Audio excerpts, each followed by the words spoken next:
이 한 끗 차이로 코끝의 모양은 많이 달라지죠. 에스파 윈터님이나 신세경님의 영향으로 화려한 직관에 굴리는 듯한 라인과 샤프한 코끝이 유행했었는데요. 최근에 상담 오시는 분들을 보면 원하시는 모습이 다소 바뀐 양상이 보입니다. 어떤 건지 한번 알아보시죠.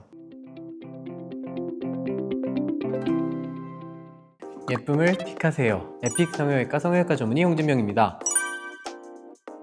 환자분이 하고 싶어서 들고 온 사진을 보면서 어떤 스타일을 선호하시는지 유추를 하게 되는데요. 정말 화려한 직관은 배우나 아이돌보다는 인플루언서들한테 좀 더 보입니다. 최근에는 많이 들고 오시지는 않지만 뚫리님이나 테리테리님이 여기에 해당됩니다. 일단 콧대의 높이부터 낮지 않고요. 코끝도 쭉 뻗었는데 코끝 포인트가 살짝 들어간 것을 볼 수 있습니다. 코끝에 엣지가 좀 잡혀 있으면서 얄쌍한 느낌이 납니다. 이 정도까지는 아니지만 적당히 자연스러운 직관 라인을 선호하시는 분들은 신세경님이나 오연서님을 들고 오십니다.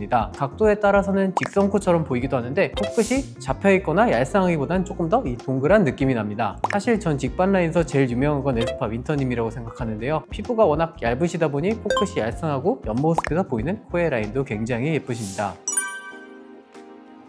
2022년도부터 트렌드가 조금씩 바뀌기 시작한다고 생각하는데요. 이 소위 코끝을 이렇게 굴리는 느낌의 샤프한 코끝에서 점점 더 부드럽고 동그란 모양의 자연스러운 이미지를 원하시는 분들이 많이 늘었습니다. 화려한 직관 코를 만들다 보면 이제 코가 들려 보이지 않게 어느 정도의 코끝이 길어져야 되는데요. 이러면 중안면부가 조금 길어 보일 수 있습니다. 요즘은 중안면부 긴 거 다들 싫어하시잖아요. 코가 길다 보면 중안면부가 길어 보일 수 있고 또 나이가 들어 보일 수 있는 단점 때문에 예전보다는 코를 좀 길지 않게 원하시는 분들이 많아졌습니다. 그러면서도 전반적으로는 코는 좀 슬림하고 오똑하고 코끝은 동글고 콧구멍 일자가 아니면서 비순각이 예쁜 코를 원하시는데요. 자료한 코처럼 서로 상반된 것 같지만 슬림함과 동그란 코끝을 절묘하게 구현하는 것이 최신 트렌드인 것 같네요. 이효리님이나 비님을 보면 코끝이 동그란데 코는 오똑한 느낌이 충분히 들잖아요. 예전에 안 가져오다가 최근에 많이 들고 오는 코끝이 동그란 연예인들도 있어요? 화려한 직관이 유행하던 시절에도 직선 코에 코끝이 동그란 느낌을 선호하시는 분들은 배우 김유정님이나 고윤정님을 이제 들고 오셨었는데요. 들고 오는 사진의 특징을 보면 옆모습보다는 주로 앞모습 사진을 들고 오시는 경우가 많았습니다. 예전에는 잘 못 봤지만 최근에 자주 보는 분들을 보면 원래 에스파 하면 카리나코와 윈터코가 유명했는데 최근에는 지젤린 사진을 굉장히 많이 들고 오시고요. 엠믹스에서도 이제 코끝이 동그란 분으로 서류만 들고 오셨었는데 최근에는 지우님도 등장하기 시작했습니다. 배우 중에는 고민신님이나 노인수님도 이제 크지는 않지만 귀엽고 이 라인이 예쁜 코로 많이 들고 오십니다. 너무 자연스러움만 강조하다 보면 그럴 수도 있는데요. 그래도 코 수술은 시술이 아니라 수술이기 때문에 어딘가에서는 포인트를 만들어 드려야 됩니다. 피부가 얇다면 특별한 포인트 없이도 모양이 나올 수도 있지만 적어도 이마에서 이 콧대로 이루어진 라인을 예쁘게 만든다든지 정면에서 봤을 때 코끝은 동글더라도 이 코끝 직전까지 슬림한 모양을 보인다든지 앞에서는 동그랗지만 옆모습은 라인이 매끈하다든지 과하지 않은 포인트가 있는 것이 중요합니다.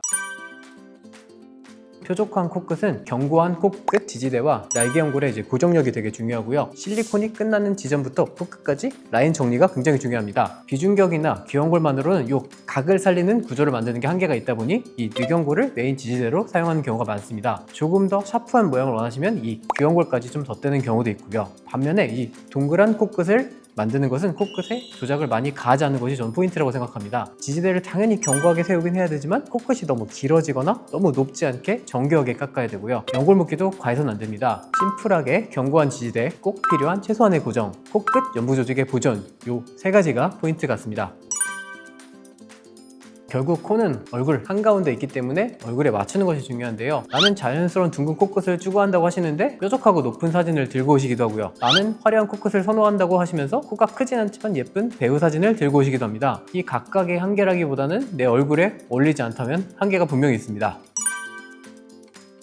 날개 연골이 잘 보존되어 있는 것이 중요하고요. 비중격 요 끝부분, 특히 요 엘스트럿 부분이 무너지지 않고 잘 유지되어 있다면 둥근 코끝, 뾰족 코끝의 컨버전이 가능합니다. 뾰족한 코끝, 둥근 코끝, 원장님은 어떤 코끝을 추천하세요?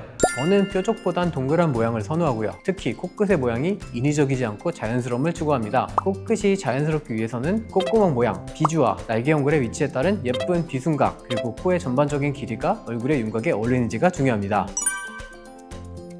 코의 모양은 얼굴 윤곽의 한 부분이라고 생각하기 때문에 얼굴형에 맞는 코끝 디자인이 중요하다고 생각하는데요. 꼭 체크해야 될 부분을 제 기준에서 정리하자면, 첫 번째, 옆 라인에서 이마와 턱끝의 높이가 어떤지, 두 번째, 코끝의 이 폭이 넓은 편인지 슬림한 편인지, 세 번째, 피부가 두꺼운 편인지 얇은 편인지, 그리고 네 번째 광대 높이에서 얼굴의 폭이 좀 넓은 편인지 샤프한 편인지, 다섯 번째 또 돌출입이 있는 편인지, 여섯 번째 평소에 나의 화장이 좀 화려한 편인지 순수한 편인지, 먼저 이 6가지 항목을 체크해 보시고요. 잘 모르겠다면 전문의와 함께 상담받는 것이 가장 좋습니다. 코끝 디자인은 단순히 예쁜 걸 넘어서 얼굴 전체의 인상을 좌우하는 중요한 포인트입니다. 내 얼굴에 어울리는 디자인이 뭔지 궁금하시다면 언제든 병원으로 내원하시길 바랍니다. 예쁨을 픽하세요. 성형외과 전문의 홍진명이었습니다. 감사합니다.